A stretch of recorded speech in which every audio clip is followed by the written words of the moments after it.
राहत इंदौरी साहब कहते हैं कि आज हम सबको फुर्सत है, चलो इश्क करें। आज हम सबको फुर्सत है, चलो इश्क करें। इश्क ही आज की ज़रूरत है, चलो इश्क करें। मैं हिंदू, आप मुसलमान, ये सिख, वो ईसाई, यार छोड़ो ये सियासत है, चलो इश्क करें।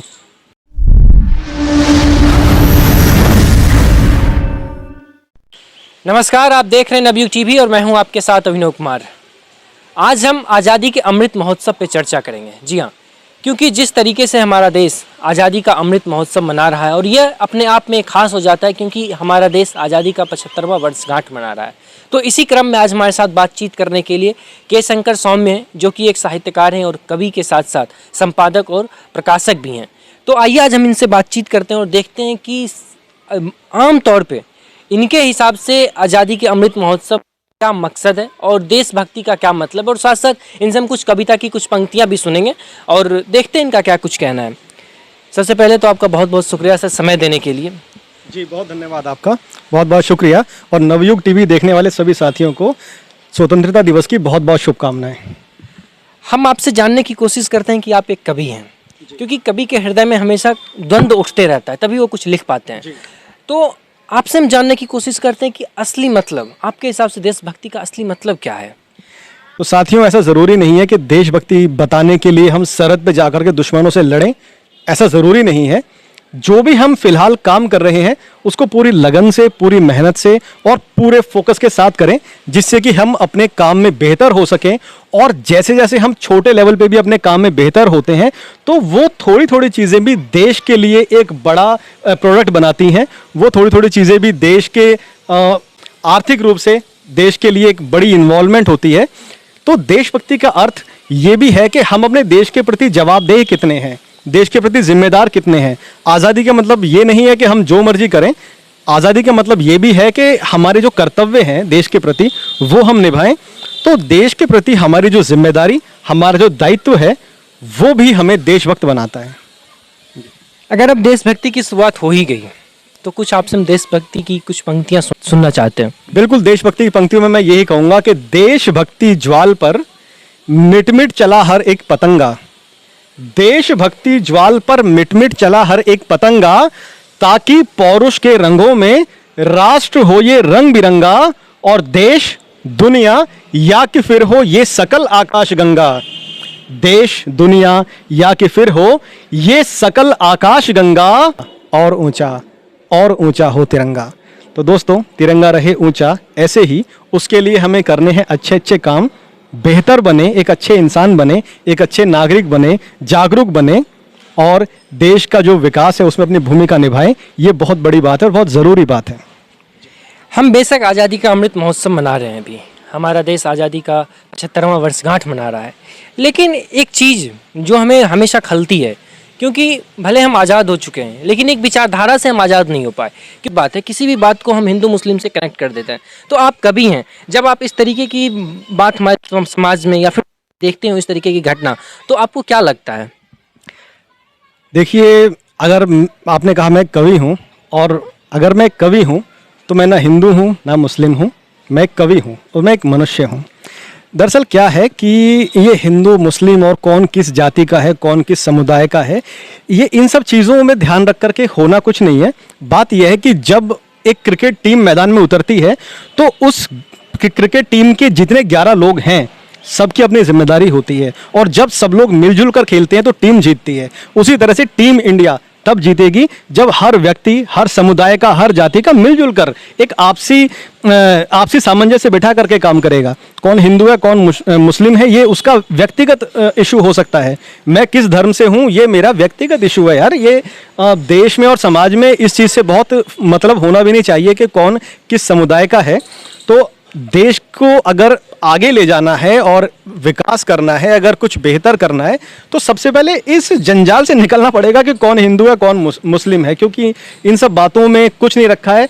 जितना हो सके प्रेम कीजिए, जितना हो सके प्यार को, प्रेम को बढ़ावा दीजिए। नफरत में कुछ नहीं रखा दोस्तों। नफरत करके हमारे और आपके हाथों में कुछ नहीं आएगा।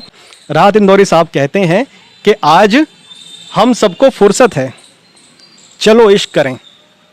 आज हम सबको फुर्सत है, चलो इश्क करें, इश्क ही आज की ज़रूरत है, चलो इश्क करें।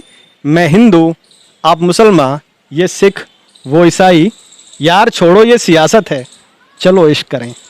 तो दोस्तों, इश्क करिए, मोहब्बत करिए, प्रेम करिए, नफ़रत में कुछ रखा नहीं है। आपने बहुत अच्छी पंक्ति राहत इंदौरी साहब की, एक शेर जो मैं व्यक्तिगत रूप से कहूँ तो राहत इंदौरी साहब का मैं बहुत बड़ा फ़ैन हूँ, तो आपने मुझे उनकी याद दिला दी। तो अब हम आगे बात करते हैं इसी क्रम में, क्यों हम सभी आज़ादी का अमृत महोत्सव मना रहे हैं, लेकिन आज़ादी का असली अर्थ क्या है? क्योंकि हर किसी को आज़ादी का असली मतलब पता नहीं होता है।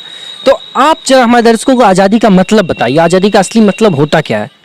देखिए, आज़ादी जो हमने 75 वर्ष पहले पाई थी, उस आज़ादी से हम संतुष्ट हो, कई मायनों में आज़ादी हमें पानी है। लेकिन उससे पहले ये देखा जाए कि अगर हम आज़ाद हैं, इसका ये मतलब नहीं है कि जो मर्जी करें, जहाँ मर्जी जाएं, जैसा मर्जी जिएं।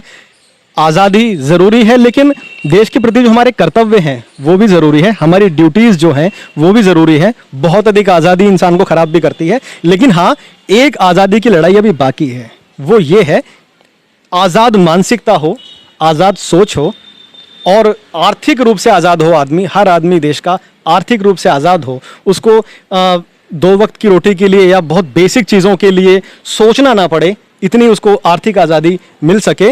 अपने कंफर्ट जोन से आज़ाद होने की वो सारी चीज़ें जो उसके जीवन में एक तरह से उसके पैरों में जो है बेड़ियाँ डाल देती हैं, जैसे कि एक ख़राब जो जीवन शैली है, जंक फूड है, और बहुत सारी ऐसी चीज़ें। जब हम मोबाइल खोलते हैं तो फेसबुक जो है ना और इंस्टाग्राम हमारे 2-3 घंटे वैसे ही वेस्ट कर देता है। तो इन सब चीज़ों से, इन सारी डिस्ट्रैक्शन से हमें आज़ादी चाहिए, ताकि इन सब से आज़ाद होकर के हम जीवन में कुछ बेहतर कर पाएँ, कुछ अच्छा कर पाएँ। तो दोस्तों, बहुत सारी मायनों में अभी और आज़ादी हमें चाहिए।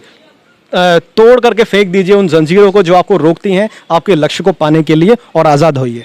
और इसी के साथ मैं ये भी कहूँगा, हम क्योंकि नवयुग टीवी है और नवयुग टीवी पर जो नवयुवक जुड़े हुए हैं उनको यही कहूँगा कि मातृभूमि के लाल उठो, संधान करो तुम, मोह त्याग कर पौरुष का परिधान धरो तुम, परवशता की छाती पर बलिदान को लिख दो, आज कर्म की गाथा के संग्राम को लिख दो, तभी सत्य के अंकुर फूटेंगे धरती से, संस्कृति के गीत उगेंगे इस मिट्टी से, नया सवेरा प्रेम की किरणें ले आएगा, विश्व समूचा गौरव की गाथा गाएगा, विश्व समूचा गौरव की गाथा गाएगा।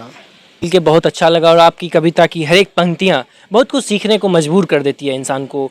तो अब चलने का, हमारा आपसे विदा लेने का वक्त हो गया, लेकिन जाते जाते आप हमारे दर्शकों के लिए कुछ कविता प्रस्तुत करते हुए जाएं। तो एक मोटिवेशनल कुछ लाइन्स हैं, सभी दोस्तों के लिए मैं कहना चाहता हूँ। छा रही है, वेदना भरमा रही है, ऊंघता सा मन द्रवित है, हौसला थोड़ा व्यथित है, पर गहन कितना भी तम हो, देर तक रुकता नहीं है, हार कर घुटने टिका दूं, ये तो हो सकता नहीं है, हार कर घुटने टिका दूं, ये तो हो सकता नहीं है।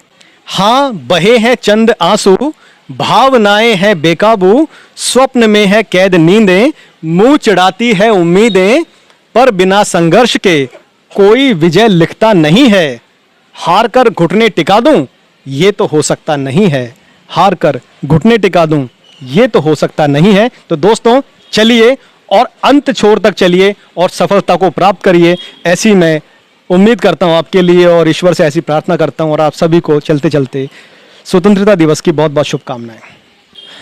तो अभी के लिए इतना ही, बाकी की तमाम खबरों के लिए देखते रहिए नवयुग टीवी। धन्यवाद।